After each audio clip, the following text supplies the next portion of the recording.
Hora de conversar com Juliana Rosa. Deu o esperado, né? Nos Estados Unidos, o Federal Reserve manteve os juros inalterados. E aqui no Brasil, mais uma vez, a Selic foi reduzida em 0,5 ponto percentual. O que significa exatamente isso, Ju? Qual que é o resumo da Super Quarta? Bom dia para você. Tudo bom, Megali? Tudo jóia? Bom dia para Carlinha, para Sheila. Bom dia, Ju.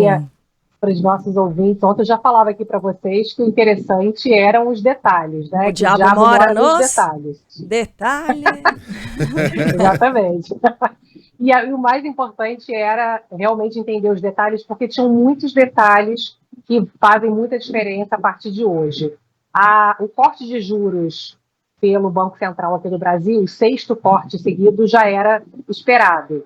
A Selic caiu de 11,25% para 10,75%. O que era o detalhe mais esperado? Se o Banco Central ia continuar, junto ali da decisão, divulgando um comunicado falando que estava se comprometendo, estava se planejando a fazer mais 2 cortes nesse tamanho de 0,5 ponto percentual, que ele vem fazendo desde meados do ano passado, se ele continuaria fazendo esses cortes nas reuniões seguintes. E aí ele tirou o plural, que era o detalhe que a gente falava aqui ontem. Ele agora só se compromete com um corte desse mesmo tamanho na próxima reunião. Então, é um detalhe que faz toda a diferença. Quando ele falava sempre, nas próximas reuniões, eu pretendo cortar 0,5 ponto percentual, aí todo mundo já contava, bom, próximas são pelo menos 2 reuniões. Então, na última, ele falou próximas, seria, então, ontem, né, março e maio.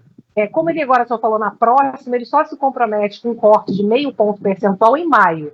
E depois, junho, o que vai acontecer? Ele não se compromete. Isso não significa que ele vai parar de cortar juro ou até vai diminuir menos. O juro no Brasil ainda está muito alto. O que ele escreve aqui é que ele quer ter uma liberdade para poder calibrar melhor esse ritmo de corte de juros, porque ele está mais preocupado com a inflação de serviços. Então, a gente vem falando muito aqui, ele até escreve aqui falando que antes ele falava que tanto a inflação geral quanto a inflação de serviços, ele falava, estão convergindo para a meta. Agora ele escreveu assim, as medidas de serviços, de inflação de serviços, estão acima. Então, você vê que mudou a visão. Ele achava que a trajetória era de perda de força dessa inflação de serviços e agora cai. Essa inflação de serviços está ligada ao mercado de trabalho aquecido. Então, tudo que depende mais de salário está mais pressionado, né? A gente vem falando aqui, serviços de saúde, dentistas, fisioterapia, serviços de consertos em geral, cabeleireiro. Então, a gente vem falando de alguns serviços por conta de uma mão de obra que está mais valorizada, que é bom, óbvio, né, para as pessoas que estão trabalhando, mas você tem uma pressão maior de inflação de preços nessa parte de serviços. Agora, não parece aqui algo tão ruim se a gente olha o seguinte, ele não escrever também é sinal, né? A gente falava também muito aqui que a economia brasileira está mais aquecida, está vindo melhor. Os dados da economia estão vindo melhores. E ele não colocou aqui que por conta desse crescimento maior da economia, isso pode atrapalhar a inflação, tá? Então isso é interessante porque ele está preocupado com algo específico ali de serviço e não com uma contaminação geral. E a outra questão também que a gente precisa olhar é Estados Unidos, né, que também era o detalhe de ontem. Aqui no Brasil, ele fala sobre as incertezas globais, que tem a ver principalmente com os Estados Unidos, aqui na tomada de juros, mas os Estados Unidos também divulgaram detalhes que são positivos, tá, para a gente. Os Estados Unidos sinalizaram que devem começar a cortar juros em junho.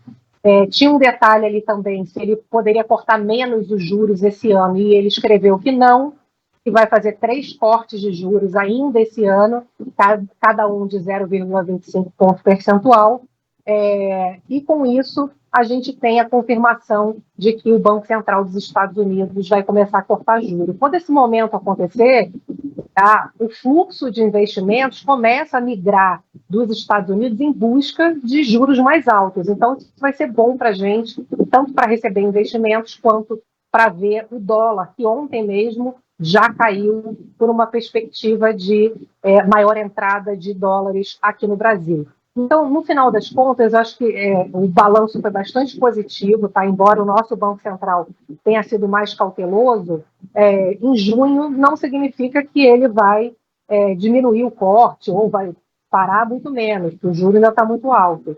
Quem sabe se os Estados Unidos até cortarem os juros antes, ele pode até cortar mais os juros aqui no Brasil.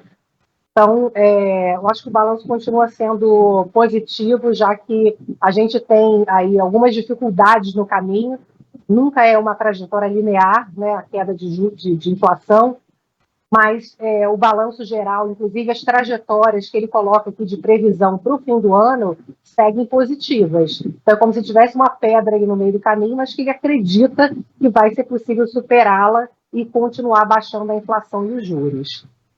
Muito bem. Juliana Rosa volta então com outros números e análises amanhã neste mesmo horário. Boa quinta para você, Ju. Boa quinta para vocês também. Valeu.